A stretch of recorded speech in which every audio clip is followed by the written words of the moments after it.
What's up, everyone? It is Jason, and welcome back to my channel. In this video, I want to just jump into a conversation that has been ongoing with us at SCE, and it's all about value and sales. So if you're a DJ or industry professional struggling with closing a sale, landing an opportunity, getting a contract signed so that you can further do what you do, this video is for you. To get right to the point and to keep it incredibly real with you, I think you need to do two things. First and foremost, if you're looking to sell, you need to stop selling. I feel that this is a general life psychology lesson, but if you are engaged with a conversation about a super personal, very iconic event of any type, I'm gonna talk about weddings because that's primarily what I do, and you go into sales mode, I believe the psychology of the buyer, the person that's planning the event, almost goes into defensive mode. And I believe that conversation could be a little bit challenging, and even more challenging than it needs to be. Now, I understand there's some people watching this and they're like, Jason, what are you talking about? Don't sell during a sales call? I am a firm believer that if you are aggressively selling or positioning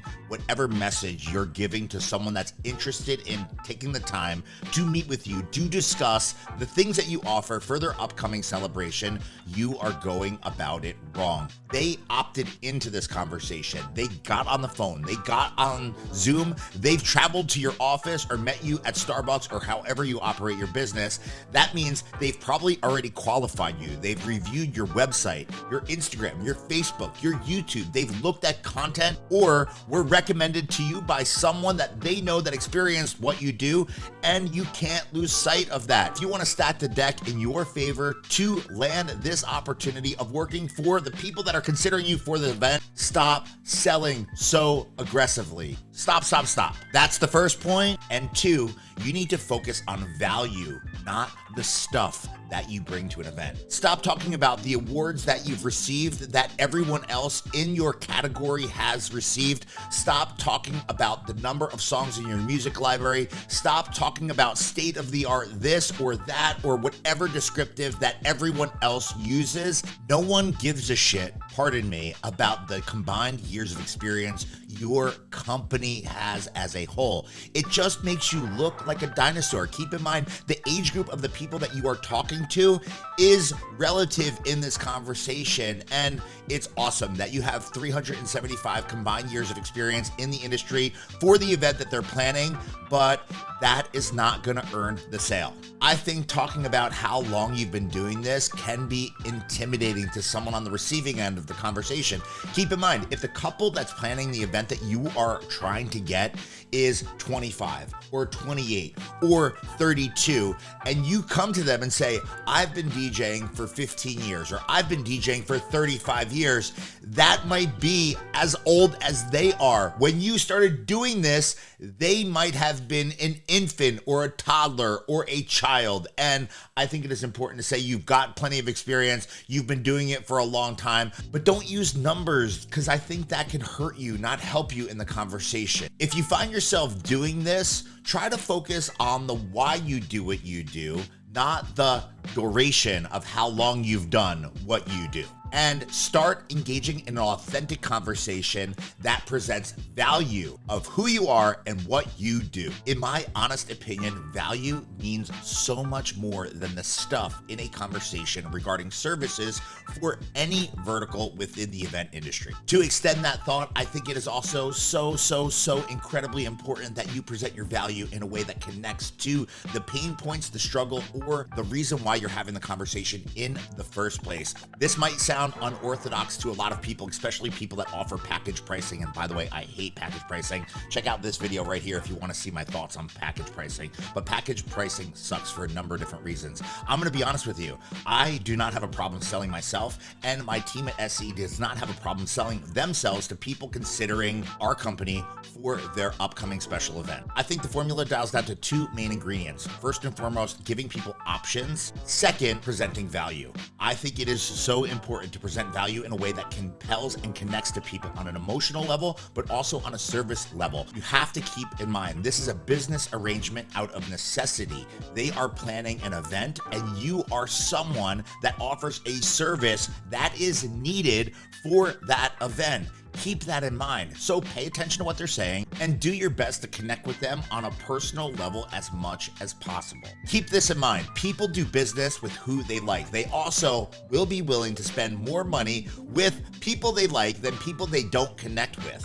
I don't push services beyond just booking me for just entertainment when I meet with people, and that is for good reason. I believe that personal relationships trump everything, and I believe if I get to know the people that I'm working for, it makes it a lot easier for me to make suggestions or to recommend services in the future. I think if they line up with who I am and what I do, I'm able to soft serve them ideas through content that's released on my channels, whether it be Instagram, whether it be TikTok, whether it be on YouTube, and in short form content that they might find in email, in text message, in Instagram Reels, on Facebook, or on other platforms. The point being, if you're struggling closing the sale, think about how you are conveying the message to the people that you're meeting with and stop selling. Connect with them on a human level and then present your value in a way that connects with them on a emotional level, but also that answers the questions that they're asking you in terms of what they're looking for if you are capable of doing what they're asking. Putting this stuff into play might be a little bit challenging for someone that is dead set on one way of doing things. In my experiences, I've learned that people will find the money for the services that they feel they can't do without, and that's why this all comes to life and matters. So if you're watching this and you've recently lost the sale to an opportunity that you thought was looking promising, it felt good, and they maybe went a different direction. Maybe it was over financial or whatever they told you when they notified you that they weren't moving forward. I want you to think about the meeting itself. I want you to think about and look at the conversation that was had. Think about the things that you said, the things that they said, and how you connected value to the conversation. I firmly believe that financials are important, but don't rule everything. People will find the money for the things that they can't live without. And if you presented your value properly, you would have locked that deal. People move with people who they connect with and who they feel bring the best value to the table for the thing that they need for the event that they have. And if you need to, rewind that back and watch it again. There's a lot of content in this video, and you might want to rewind, recheck out, and review everything that I mentioned here in this video because it's real. It's based off of real deal learnings and real deal situations that I've encountered as a DJ as well as a business owner in the event industry. Now, you've made it to the end of the video. I am grateful that you are here. Do me one more favor. If you are new to the channel, consider joining us here by subscribing and supporting me and this channel with some sub love down below. If you are a returning supporter, subscriber, viewer, or observer of the content, make sure you stomp that thumbs up. And one more thing, if you have any questions, you disagree or agree with anything and everything that is in this video, I'd love to engage with you and start a conversation about it. So post your question, post your comment, and just leave me some love in the comments down below. Thanks for watching.